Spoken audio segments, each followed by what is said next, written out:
Hello guys, this is Kishan. Ambition पाठशाला में आपका स्वागत है। तो आज हम 12th क्लास की बुक इंडियन इकोनॉमिक डेवलपमेंट के 3rd चैप्टर हिंदी मीडियम में कृषि की विशेषताएं, समस्याएं एवं नीतियों के 5th पार्ट की स्टडी करेंगे, जो कि इस चैप्टर का लास्ट पार्ट है। कृषि की विशेषताएं, समस्याएं एवं नीतियों को समझने के लिए मैंने इस चैप्टर को 5 पॉइंट्स में डिवाइड करा है।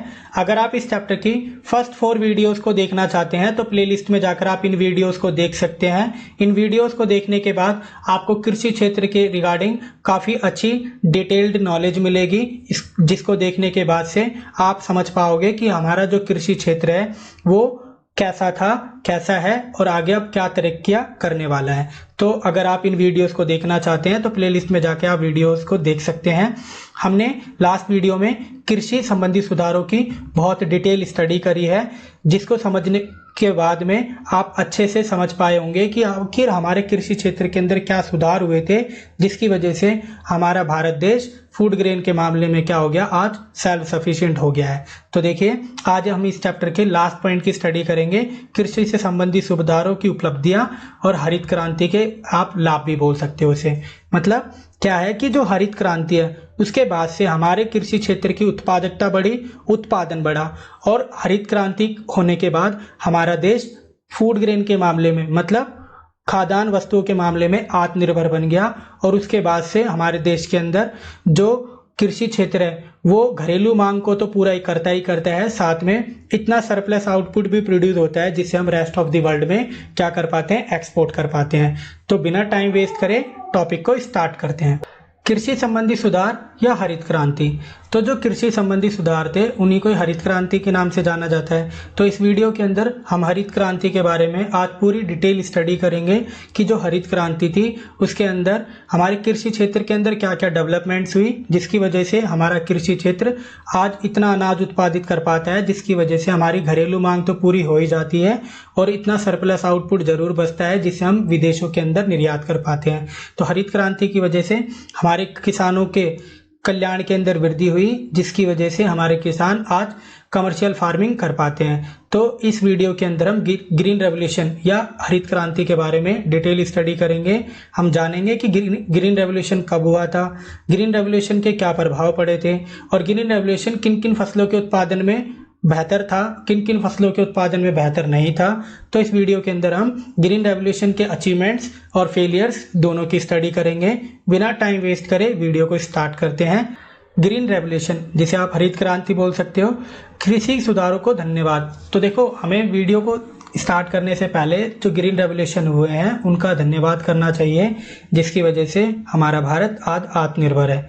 तो फर्स्ट पॉइंट देखिए, कृषि संबंधी सुधारों के फलस्वरूप भारतीय कृषि में पर्याप्त सुधार हुआ। तो जो कृषि सुधार थे उसकी वजह से हमारी भारतीय कृषि में पर्याप्त सुधार हुए, क्योंकि पंचवर्षीय योजनाएं जब अपनाई गई थी उसी के तहत ग्रीन रेवोल्यूशन हुए।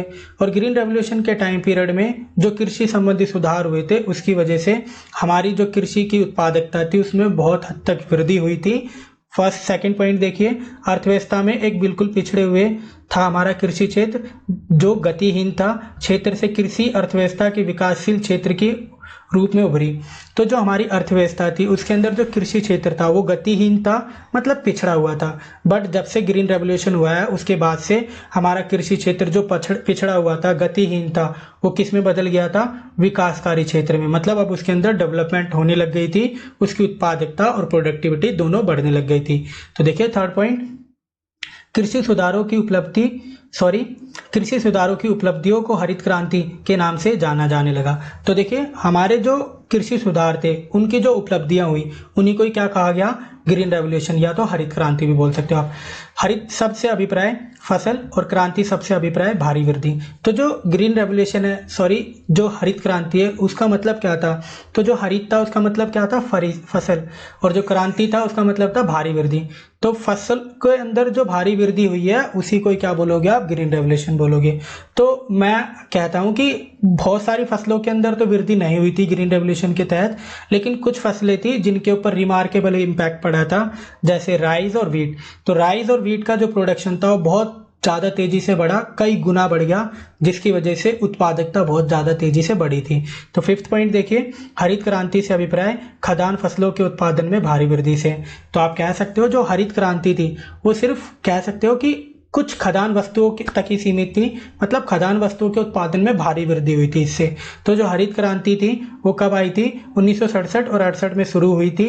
और देखिए फ्रेंड्स, जो 7 पॉइंट है, 1967-68 में खदान के उत्पादन में लगभग 25% की वृद्धि हुई थी। तो जब हरित क्रांति आई थी उस समय पर ही, जो कुछ समय बाद में ही हमारे उत्पादन में 25% की वृद्धि हुई थी। तो आप समझ सकते हो कितनी ज़्यादा तेजी से वृद्धि हुई थी हरित क्रांति को अपनाने के बाद से। लास्ट पॉइंट देखिए, हरित क्रांति होने से भारत खाद्य उत्पादनों में आत्मनिर्भर हो गया। तो जब हमने ग्रीन रेवोल्यूशन करा, हरित क्रांति हुई, उसके बाद से हमारा भारत क्या बन गया? आत्मनिर्भर बन गया। तो फ्रेंड्स देखिए, ये कुछ शॉर्ट नोट था जो ग्रीन रेवोल्यूशन के बारे में आपको अच्छी खासी जानकारी दे रहा है। तो आप इसको अच्छे से वीडियो को पॉज करके नोट जरूर करना। अब आगे चलते हैं। तो जो हरित क्रांति थी उसके कुछ फेसेस थे। फेसेस का मतलब, जब हरित क्रांति आई थी तो वो 60 और 70 का फेज था, फिर उसके बाद में 70 और 80 का फेज था। तो इन फेसों के अंदर जो ग्रीन रेवोल्यूशन के इम्पैक्ट थे वो अलग अलग थे। मतलब 60 और 70 के फेस में जो ग्रीन रेवोल्यूशन के इम्पैक्ट थे वो थोड़े कम थे, कुछ फसलों तक ही थे, कुछ राज्यों तक ही थे।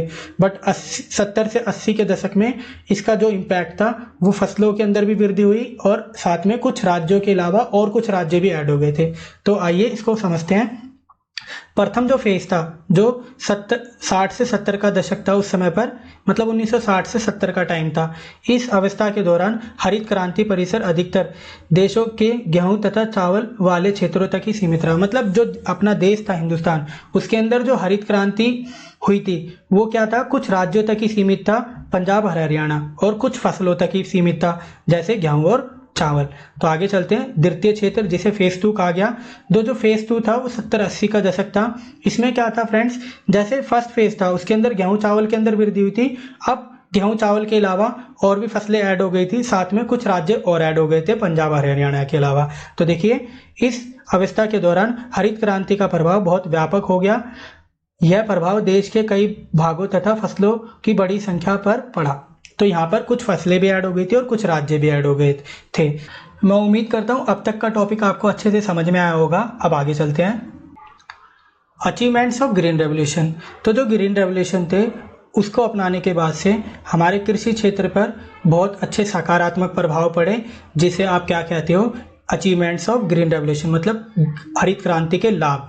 तो जो हरित क्रांति के लाभ है उसको समझने के लिए मैंने 5 पॉइंट्स में इसे डिवाइड करा है। इन 5 पॉइंट्स की स्टडी करने के बाद आप अच्छे से एनालाइज कर पाओगे कि जो ग्रीन रेवोल्यूशन थे उसके जो अचीवमेंट्स थे उसकी वजह से हमारे कृषि क्षेत्र की उत्पादकता बढ़ी और टोटल प्रोडक्शन बढ़ा, जिसकी वजह से हमारे कृषि क्षेत्र के अंदर आज इतना उत्पादन हो पाता है कि जिसकी वजह से हमारी घरेलू मांग पूरी हो जाती है और हमारे इंडिया के अंदर अब कृषि उत्पादों का भंडार भी किया जाता है और रेस्ट ऑफ द वर्ल्ड में इसका एक्सपोर्ट भी किया जाता है। तो एक एक करके इन 5 पॉइंट्स की स्टडी करेंगे और उसके बाद में आप एनालाइज कर पाओगे कि इन 5 पॉइंट्स की स्टडी करने के बाद आप ग्रीन रेवोल्यूशन के जो अचीवमेंट्स थे उनको अच्छे से समझ पाओगे। तो देखिए फ्रेंड्स, एक और बात फ्रेंड्स, अगर आपको इन पॉइंट्स के अलावा कोई और पॉइंट मिलता है जो ग्रीन रेवोल्यूशन का अचीवमेंट है तो आप वीडियो के अंदर टाइप करके मुझे जरूर बताइएगा। तो अब इन टॉपिक्स की स्टडी करते हैं। फर्स्ट पॉइंट जो है, फसल के उत्पादन में तेजी। मतलब क्या है? ग्रीन रेवोल्यूशन को अपनाने के बाद से फसल के उत्पादन में तेजी हुई, मतलब increase in crop productivity, crop की प्रोडक्टिविटी बढ़ गई।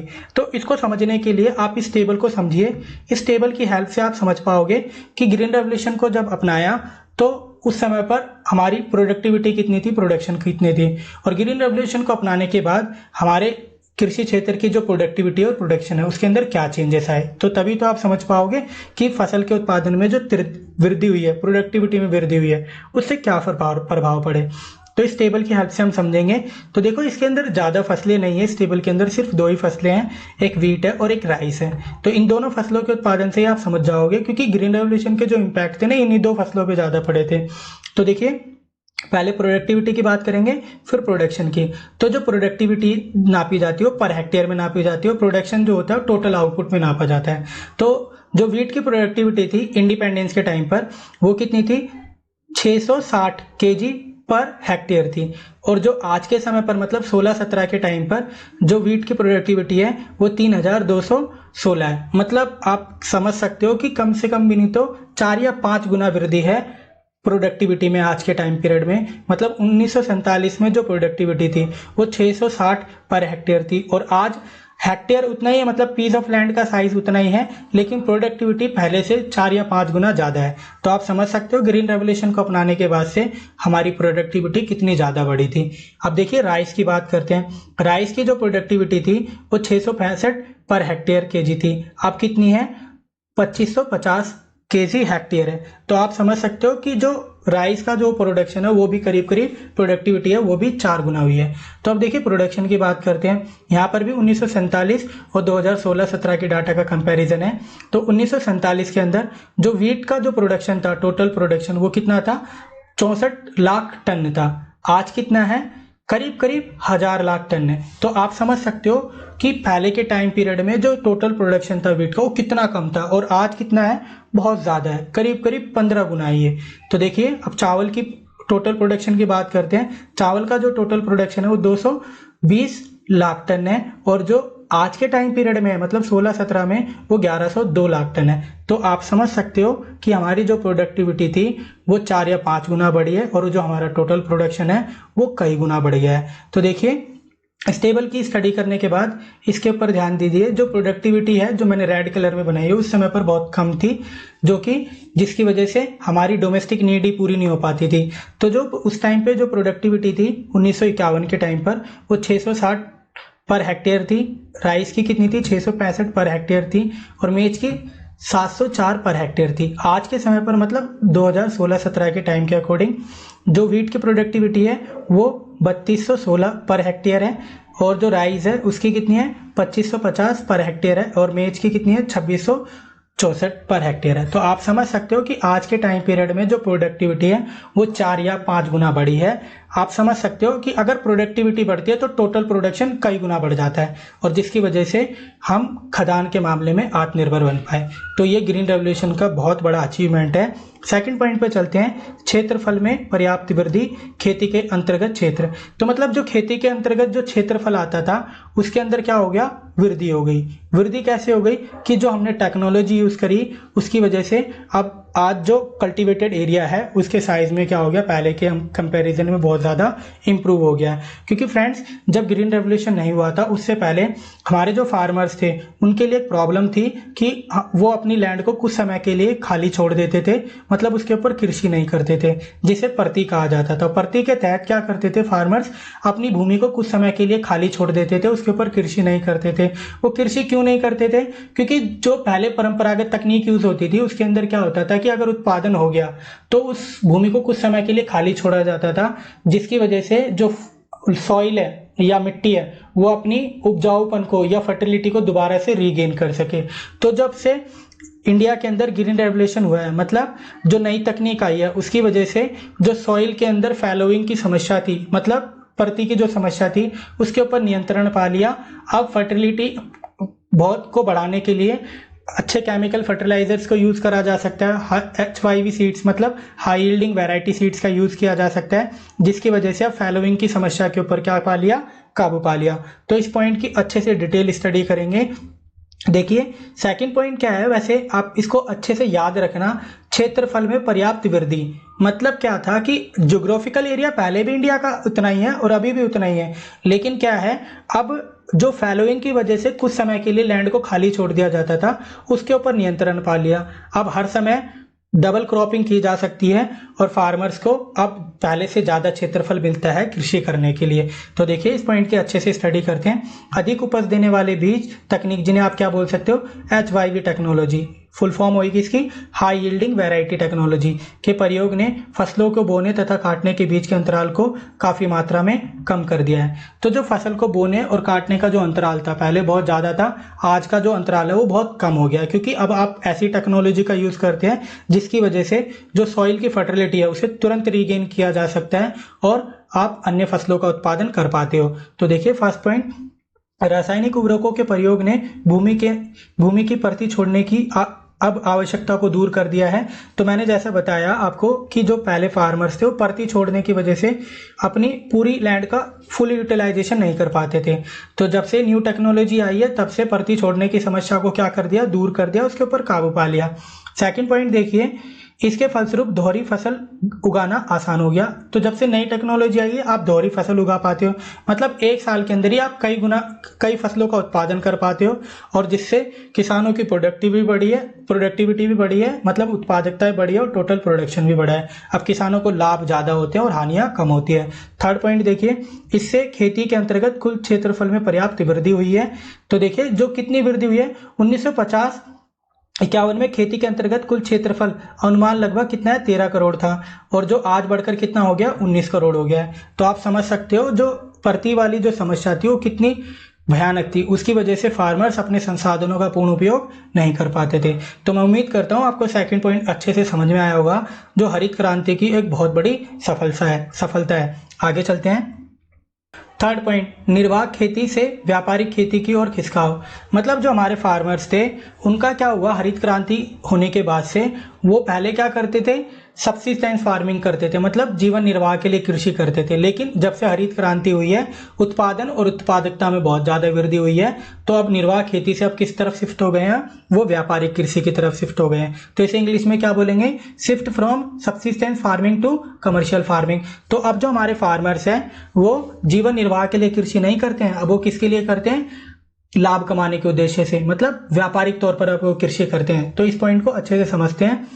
देखिए पॉइंट जो, अगर आप इन पॉइंट्स की स्टडी करोगे तो आप एनालाइज कर पाओगे कि हमारी जो कृषि है उसके अंदर जो फार्मर्स थे वो पहले जीवन निर्वाह के लिए कृषि करते थे, मतलब अपनी परिवार की नीड्स को पूरा करने के लिए करते थे, ना कि व्यापारिक पर्पज से करते थे जिससे उसे लाभ प्राप्त हो। तो हमारे जो फार्मर्स का जो पहले इंटेंशन था वो सिर्फ जीवन निर्वाह के लिए कृषि करते थे, ना कि व्यापार करने के लिए। तो पॉइंट को समझते हैं। उत्पादन में पर्याप्त वृद्धि, उत्पादन के क्षेत्रफल में वृद्धि ने कृषि में काफी बिक्री योग्य अधिके का सर्जन करना आरंभ कर दिया है। तो देखिए उत्पादन में वृद्धि हुई, उत्पादकता में वृद्धि हुई, जिसकी वजह से हमारे फार्मर्स के बाद में अब अधिके हो पाता है, मतलब सरप्लस बच पाता है। अब जो सरप्लस बचेगा तो किसान उसे क्या करेंगे, खुद ही थोड़ा यूज कर जाएंगे या फेक थोड़ा देंगे उसे, अब क्या करेंगे, मार्केट में बेचेंगे।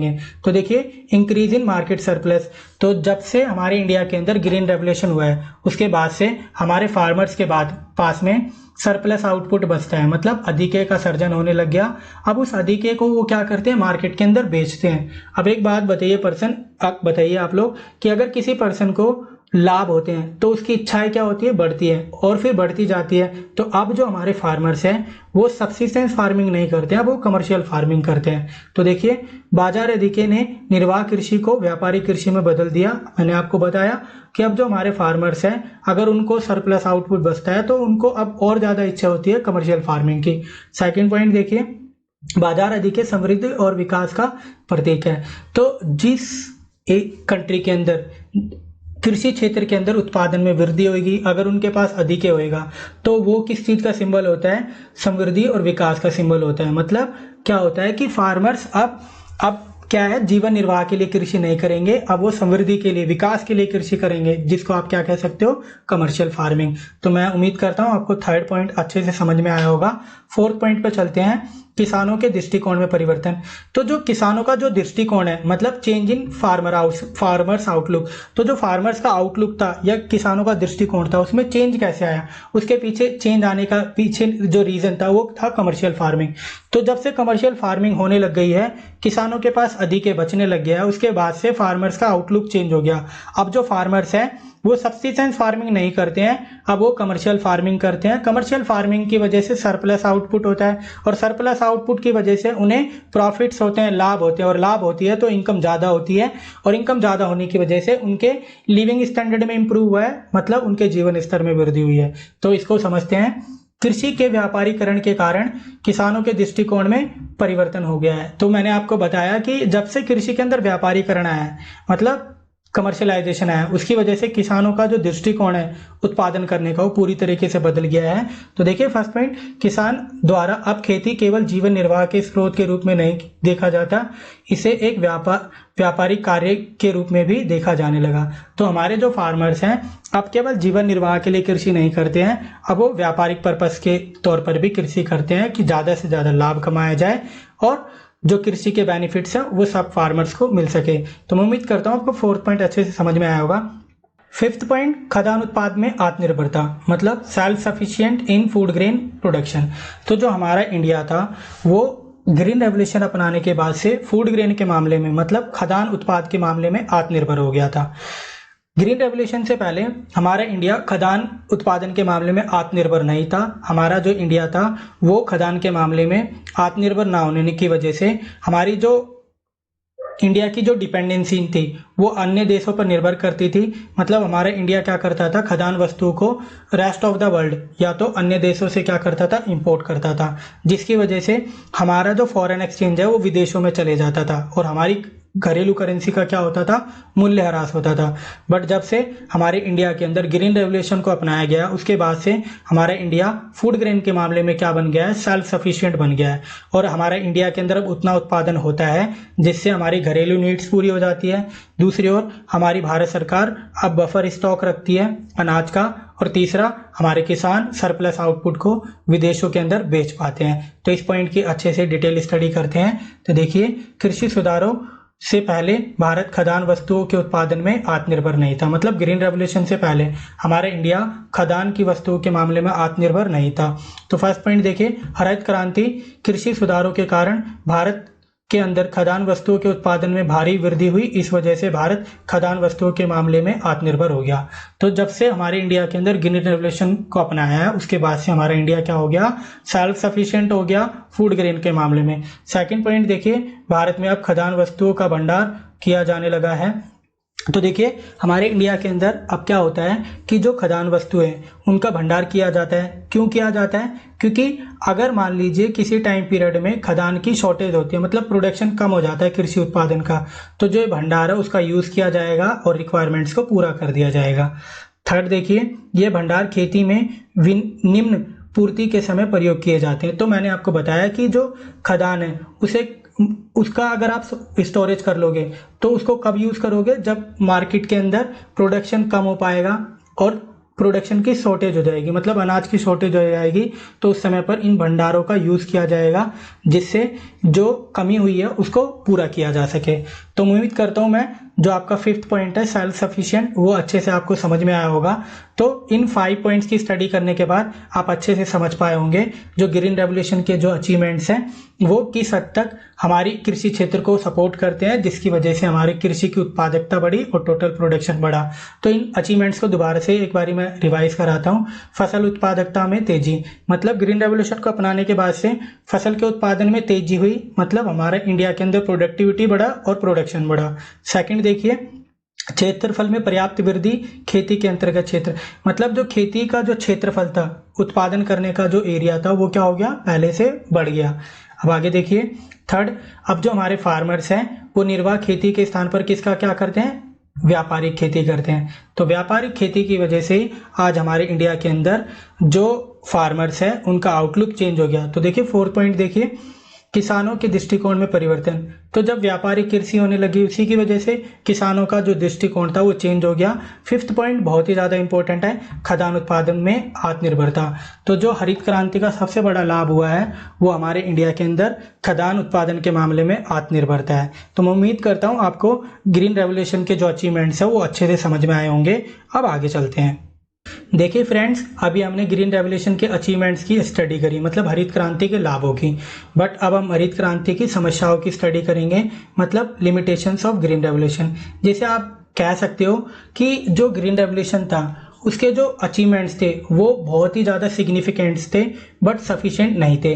मतलब क्या था, ग्रीन रेवोल्यूशन के जो अचीवमेंट्स थे वो अपने इंडियन एग्रीकल्चर को अगर आप अपने पास्ट से कंपेयर करते हो, मतलब इंडिपेंडेंस से कंपेयर करते हो, तो आपके एग्रीकल्चर सेक्टर के अंदर मैसिव इंप्रूव हुआ है। हमारे इंडियन एग्रीकल्चर सेक्टर काफ़ी ग्रो कर गया है।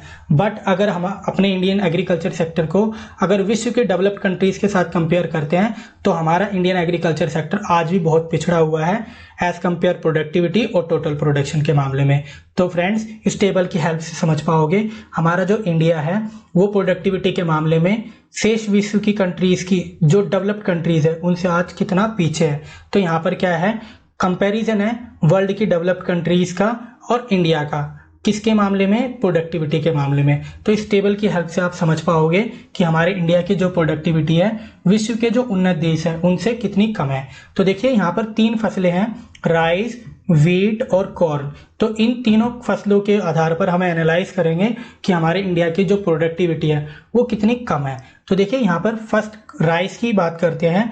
तो जो प्रोडक्टिविटी है उसे tons of output per hectare में नापा गया है, मतलब एक हेक्टेयर के अंदर कितने टन्स का प्रोडक्शन हो रहा है वहाँ पर, उसके बारे में हम डिटेल स्टडी करेंगे। तो देखिए जो इंडिया का राइस का प्रोडक्शन है वो कितना है, 3.6 टन है। मतलब एक हेक्टेयर के अंदर इंडिया के अंदर 3.6 टन का प्रोडक्शन होता है। वहीं चाइना के अंदर 6.8 का होता है, वियतनाम में 5.8 का होता है और वर्ल्ड एवरेज कितना है, 4.5। तो देखिए हमारे इंडिया के अंदर जो राइस की प्रोडक्टिविटी है 3.6 है, चाइना के अंदर हमसे डबल है और वियतनाम में भी हमसे ज़्यादा है, और हमारी तो जो प्रोडक्टिविटी है वो वर्ल्ड एवरेज से भी कम है। मतलब क्या है कि हमारा जो इंडिया का प्रोडक्शन है, मतलब प्रोडक्टिविटी है, जो ऐसा नहीं है कि सभी देशों से हमारी इंडिया की प्रोडक्टिविटी कम है, नहीं फ्रेंड्स, हमारी जो इंडिया की प्रोडक्टिविटी है बहुत सारे देशों से ज़्यादा है, बट विश्व के जो उन्नत देश है मतलब डेवलप्ड कंट्रीज है उनसे कम है। तो वीट की प्रोडक्टिविटी की बात करते हैं। तो जो वीट की प्रोडक्टिविटी है इंडिया के अंदर वो 3.1 टन है एक हेक्टेयर के अंदर, चाइना के अंदर 6.5 है। देखिए चाइना की जो वीट की प्रोडक्टिविटी है इंडिया से अभी भी डबल है। यूके की जो प्रोडक्टिविटी है वो 9.0 है, मतलब यूके के अंदर एक हेक्टेयर के अंदर इंडिया से 3 गुना ज़्यादा प्रोडक्शन होता है, और जो वर्ल्ड एवरेज है वो कितना है, 3.3। तो हमारी इंडिया की जो वीट की प्रोडक्टिविटी है वो वर्ल्ड एवरेज से भी कम है। तो आप समझ सकते हो कि हमारी इंडिया की जो प्रोडक्टिविटी है वो वर्ल्ड के डेवलप्ड कंट्री से कितनी ज़्यादा कम है।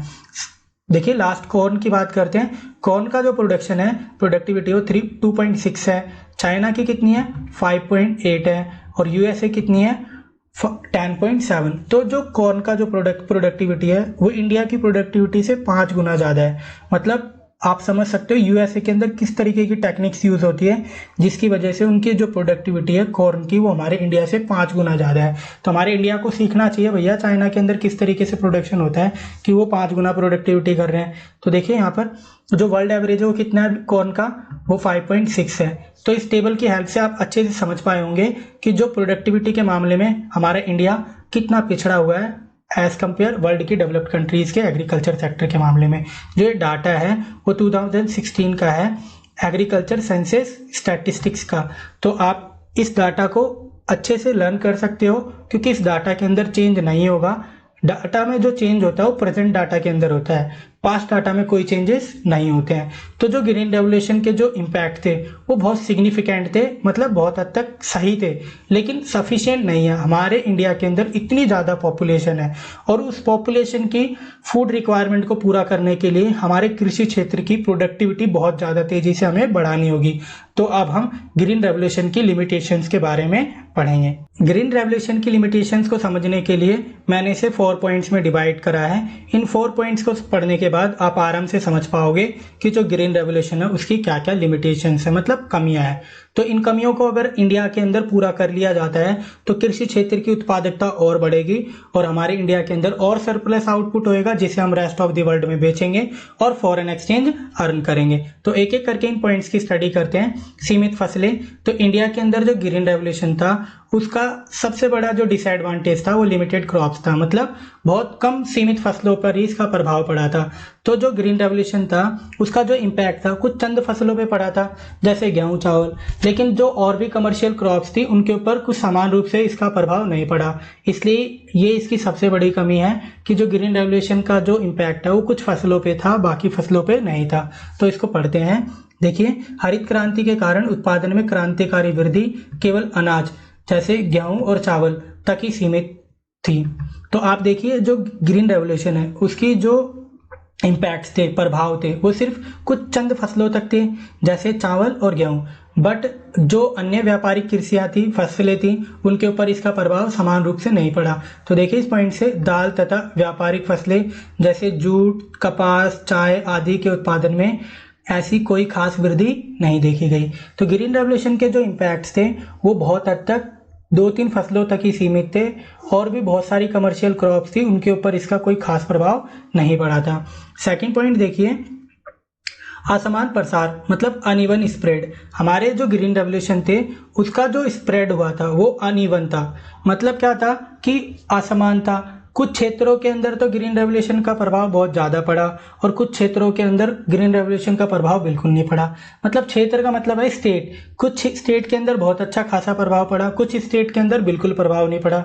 तो जो अच्छे जिन स्टेट्स के ऊपर प्रभाव पड़ा, वो जो स्टेट थे वो बहुत वेल्थी हो गए, समृद्ध हो गए। उन स्टेट्स के अंदर प्रति व्यक्ति आय बढ़ गई। उन स्टेट्स की जो राज्य की आय थी वो भी अच्छी खासी बढ़ गई। उन स्टेट्स के फार्मर्स का जीवन स्तर भी काफ़ी बेहतर हो गया।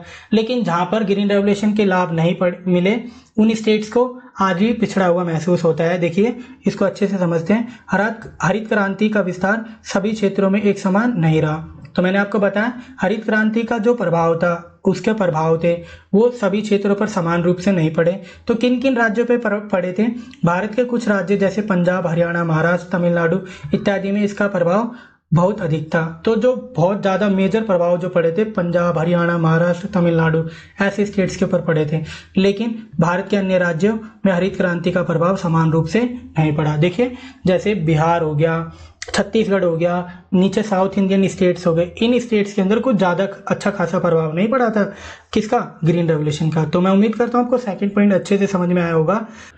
थर्ड पॉइंट, सीमित कृषि का आबादी मतलब लिमिटेड फार्मिंग पॉपुलेशन। अब ये पॉइंट यहाँ पर कैसे आया? तो ये इस पॉइंट को समझने के लिए आपको समझना पड़ेगा कि ऊपर वाले पॉइंट में क्या था, अनइवन स्प्रेड। यहाँ पर क्या था, ग्रीन रेवोल्यूशन के जो बेनिफिट्स थे वो क्या कुछ स्टेट्स के अंदर पड़े थे। तो उस स्टेट के अंदर रहने वाली जो पॉपुलेशन है उन्हीं के ऊपर तो पड़े होंगे, बाकी स्टेट्स की पॉपुलेशन के ऊपर थोड़ा ना पड़े होंगे ग्रीन रेवोल्यूशन के इम्पैक्ट्स। तो जो सेकंड पॉइंट है वही थर्ड पॉइंट है, कुल मिला के बात ये है। तो जो थर्ड पॉइंट है उसमें क्या है, लिमिटेड फार्मिंग पॉपुलेशन। तो हमारे इंडिया के अंदर क्या है कि मोस्ट ऑफ जो फार्मर्स थे वो सारे के मतलब जो वर्किंग पॉपुलेशन थी वो सारे के सारे फार्मर्स थे। मतलब सारे की सारी वर्किंग पॉपुलेशन कुल मिला के कृषि क्षेत्र में लगी हुई थी, और कृषि क्षेत्र के जो बेनिफिट्स थे वो कुछ स्टेट्स को मिले थे और कुछ स्टेट्स को नहीं मिले थे। तो ये हमारे हरित क्रांति का सबसे बड़ा फेलियर था। तो देखिए इसे समझते हैं। भारत में कृषि जनसंख्या में अधिकतर छोटे तथा सीमांत किसान शामिल है। तो आप समझो एक बात को कि इंडिया के अंदर जो मोस्ट ऑफ फार्मर्स हैं वो सारे क्या हैं, छोटे हैं, गरीब हैं, सीमांत किसान हैं। उनके पास में इतनी कैपिटल नहीं है कि वो कृषि के अंदर निवेश कर सके। तो जो हरित क्रांति है वो क्या एक्सपेंसिव टेक्नोलॉजी है। तो जो एक्सपेंसिव टेक्नोलॉजी है वो कौन खरीद सकते हैं? बड़े फार्मर, रिच फार्मर्स खरीद सकते हैं।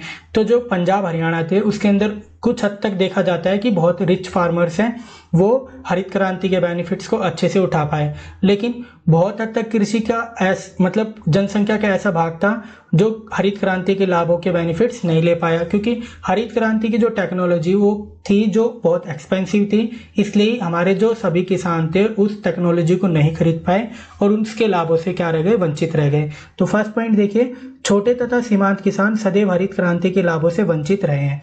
उनके जो हरित क्रांति के लाभ थे ना, हमारे किसानों को, जो छोटे किसान थे, वंचित किसान थे, उन्हें उसके लाभ ना तो हरित क्रांति के टाइम पे मिले, ना बाद में मिले, ना आज मिले।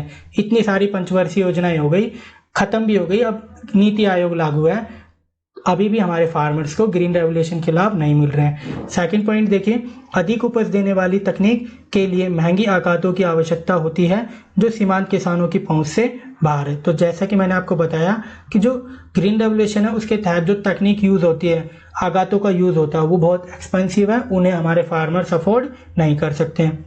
थर्ड पॉइंट देखिए, हरित क्रांति के लाभ केवल धनी किसानों तक ही सीमित थे, क्योंकि जो धनी किसान थे वो HYV टेक्निक को खरीदने में सक्षम थे। तो मैंने बताया आपको कि जो ग्रीन रेवोल्यूशन के लाभ थे वो सिर्फ धनी किसानों को मिले थे, क्योंकि जो धनी किसान थे वो क्या थे, हरित क्रांति की जो टेक्नोलॉजी थी, मतलब HYV सीड्स की जो टेक्नोलॉजी थी, उसको खरीदने में सक्षम थे। बाकी सारे फार्मर्स उसको खरीदने में असक्षम थे। इसलिए जो ग्रीन रेवोल्यूशन के जो लाभ है वो कुछ लोगों को बहुत ज़्यादा मिले और बाकी जो फार्मर्स हैं उनको कुछ भी उसके लाभ नहीं मिले थे। ना तो ग्रीन रेवोल्यूशन के टाइम पे मिले, ना पंचवर्षीय योजनाओं के टाइम पे मिले, ना आज मिल रहे हैं। तो इसलिए कहता हूँ कि जो ये लिमिटेड फार्मिंग पॉपुलेशन है ये बहुत ज़्यादा इंडिकेट करता है कि हमारी जो ग्रीन रेवोल्यूशन है उसकी ये सबसे बड़ी लिमिटेशन भी है। तो इस पॉइंट को आपको अच्छे से समझ में आया होगा। फोर्थ पॉइंट, आर्थिक विषमता, इकोनॉमी डिवाइड। तो ग्रीन रेवोल्यूशन जो है उसका एक सबसे बड़ा डिमेरिट ये भी है कि इसकी वजह से आर्थिक विषमता फैली। मतलब क्या हुआ कि यहाँ पर जो सेक्शंस थे वो डिवाइड हो गए, कुछ अमीर होते चले गए और कुछ गरीब होते चले गए। तो इकोनॉमी के अंदर क्या है, ग्रुप्स बन गए और एक कुछ धनी किसान थे और कुछ निर्धन किसान थे। तो इसकी जो बीच की खाई थी ये क्या होती गई, बढ़ती गई बढ़ती गई बढ़ती गई। तो ऐसा क्यों हुआ, ये ही एक सबसे बड़ा फेलियर है हमारे ग्रीन रेवोल्यूशन का। इसकी वजह से हमारे कुछ फार्मर्स अमीर होते चले गए और कुछ फार्मर्स थे वो गरीब होते चले गए। तो जो गरीब किसान थे उनकी संख्या बहुत ज़्यादा है और जो अमीर किसान है उनकी संख्या बहुत कम है। तो जो ग्रीन रेवोल्यूशन के जो बेनिफिट्स है कुछ चंद लोगों को मिले, बाकी किसानों को नहीं मिले। तो देखिए पॉइंट की स्टडी करते हैं। हरित क्रांति के कारण पिछले कुछ समय से आर्थिक विषमता पाई। तो जो विषमता होती है उसे कैसे समझें, धनी किसान और निर्धन किसान के बीच में खाई। तो यहाँ पर क्या हुआ कि जो धनी किसान थे और निर्धन किसान थे इनके बीच में चौड़ी खाई हो गई। यहाँ पर क्या था कि किसान किसान से घृणा करने लग गया था।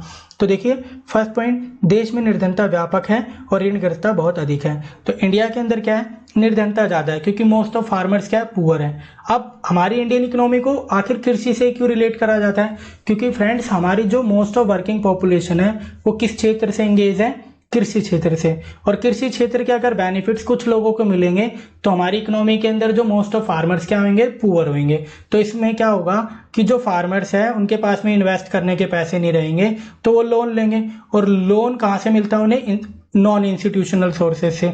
इसलिए जो हमारे इंडिया है उसके अंदर बहुत व्यापक तौर पर निर्धनता पाई जाती है और ऋणग्रस्तता बहुत अधिक पाई जाती है। सेकंड पॉइंट देखिए, सरकार के द्वारा ऋण माफी अक्सर की जाती है। जैसे आपने देखा होगा इलेक्शंस के टाइम पर जो भी गवर्नमेंट होती है वो ये ऐलान करती है कि भैया हम फार्मर्स का ऋण माफ़ कर देंगे अगर हम पावर में आए। तो ये लोभ लुभावने वादे दिए जाते हैं क्योंकि हमारी जो भारत सरकार है वो कम्प्लीटली फेल हुई है किसानों के हितों की रक्षा करने के लिए। इसलिए ये बेतुके ऐलान किए जाते हैं जिसकी वजह से इकोनॉमी के अंदर काफ़ी उथल पुथल रहती है, बैंक्स क्राइसिस में चले जाते हैं। थर्ड पॉइंट देखिए, फिर भी किसानों के मध्य आत्महत्या एक गंभीर चुनौती बनकर उभरी है। अब एक बात बताइए, अगर कृषि के जो बेनिफिट्स हैं वो कुछ चंद लोगों के पास में जाएंगे और बहुत ज़्यादा जनसंख्या है उसके पास में कृषि के बेनिफिट्स ही नहीं आएंगे, तो जो हमारे किसान है वो ऋणग्रस्तता के चक्कर में क्या करेंगे, आत्महत्या ही तो करेंगे। तो आप समझ सकते हो ये जो चारों पॉइंट्स हैं ये हमारे ग्रीन रेवोल्यूशन के क्या है, डीमेरिट्स हैं। एक एक करके दोबारा से बताता हूँ। फर्स्ट पॉइंट क्या था, डीमेरिट जो है सीमित फसलें, मतलब आप समझ सकते हो जो ग्रीन रेवोल्यूशन की जो लिमिटेशंस थी, कमियां थी, दोष थे, उसके अंदर जो सबसे बड़ा दोष था वो लिमिटेड क्रॉप, कुछ फसलों तक ही सीमित रही थी आपकी ग्रीन रेवोल्यूशन। दूसरा पॉइंट, असमान प्रसार, मतलब अनइवन स्प्रेड हुआ था इसका। कुछ स्टेट्स के अंदर तो हुआ, बेनिफिट हुए, बट बाकी स्टेट्स के अंदर इसके बेनिफिट्स नहीं हुए थे। अब यहाँ पर थर्ड पॉइंट क्या है, लिमिटेड फार्मिंग पॉपुलेशन, मतलब सीमित कृषक आबादी।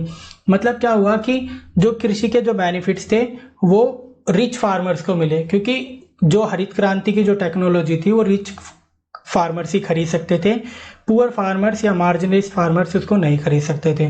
फोर्थ पॉइंट था आर्थिक विषमता, मतलब इकोनॉमी डिवाइड। अब हरित क्रांति के अपनाने के बाद से इंडिया के अंदर क्या हुआ, इकोनॉमी डिवाइड हो गई, कुछ लोग अमीर होते चले गए, कुछ लोग गरीब होते चले गए। तो इन चारों पॉइंट्स की स्टडी करने के बाद आप आराम से समझ पाए होंगे कि जो ग्रीन रेवोल्यूशन थे, मतलब कृषि सुधार थे, उसके जो कमियां थी, डिसएडवांटेज थे, वो किस तरीके से हमारी इकोनॉमी को डिवाइड कर रहे हैं।